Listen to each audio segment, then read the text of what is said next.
గురువులు ఎన్ని రకాలు ఉంటారు? గురువుల వలన ఏమిటి ఉపయోగం? ఏ గురువుని ఎలా ఆశ్రయించాలి? ఈరోజు మనం తెలుసుకుందాం. ఓం శ్రీ గణేశాయ నమః. ఓం శ్రీ సరస్వతీయే నమః. ఓం శ్రీ గురుభ్యో నమః.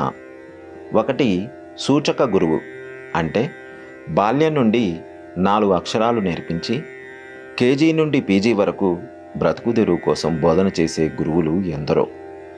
జీవితంలో ఒక ఉన్నత స్థితిలో ఉండడం కోసం ఎన్నో సలహాలు ఇస్తారు.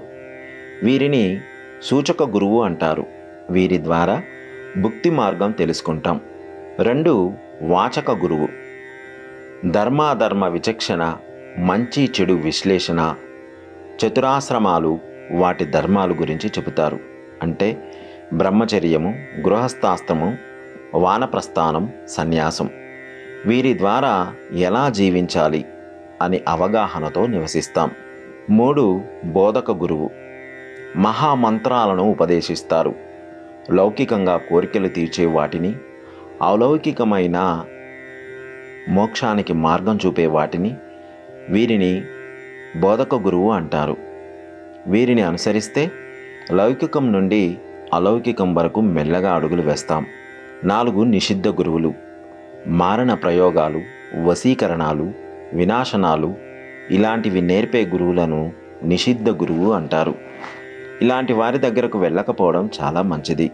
చిత్తాన్ని శుద్ధి చేయరు, విత్తాన్ని హరిస్తారు. పతనం కావాలి అనుకుంటే ఇలాంటి గురువులను ఎన్నుకోవాలి. 5 విహిత గురువు. మన హితము కోరి సూచనలు, సలహాలు ఇస్తారు.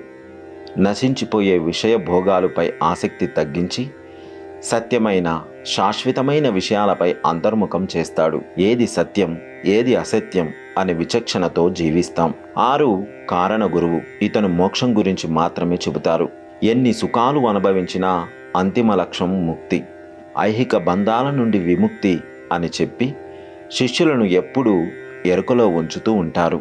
వీరిని ఆశ్రయిస్తే నిత్య ఎరుకతో కర్మయోగిలా కదిలిపోతూ ఉంటాం. 7 పరమ గురువు. ఇతను సాక్షాత్ భగవత్ స్వరూపం. పరిపక్వం చెందిన శిష్యుని వెతుకుతూ వస్తారు. శిష్యునికి సన్మార్గం బోధించి ఈ చరాచర జగత్తు మొత్తం వ్యాపించి ఉన్నది నేనే అని అనుభవపూర్వకంగా తాను తెలుసుకొని అహం బ్రహ్మస్మి అనేది కేవలం పదం కాకుండా ఆ పదాన్ని మనకు ఆవాహన చేసి మనం అనుభూతి చెందగలిగే స్థితికి తీసుకువెళ్ళేవారు ఈ పరమ గురువులు. వీరు ఎక్కడో కోటిలో ఒక్కరు మాత్రమే ఉంటారు. మన నిజ జీవితంలో ఇలాంటి గురువు తారసపడితే సాక్షాత్తు భగవంతుడు మనతో జత నడిచినట్లే. మనం వచ్చిన పని మనకు తెలియజేసి మనని ఈ జీవన్ముక్తులను చేసే మార్గం చూపేవారు పరమ గురువు. సర్వే జనా సుఖినో భవంతు, లోకా సమస్త సుఖినో భవంతు. గోవులను సేవించండి, గోవులను రక్షించండి. ప్రకృతిని కాపాడడం మన ధర్మం. దయచేసి ప్రతి ఒక్కరూ ఒక్క మొక్కైనా నాటండి. ఇలాంటి మరిన్ని వీడియోలు చూడడానికి మా అనంత భక్తి సనాతన ధర్మ ఛానల్ని సబ్స్క్రైబ్ చేసుకోండి.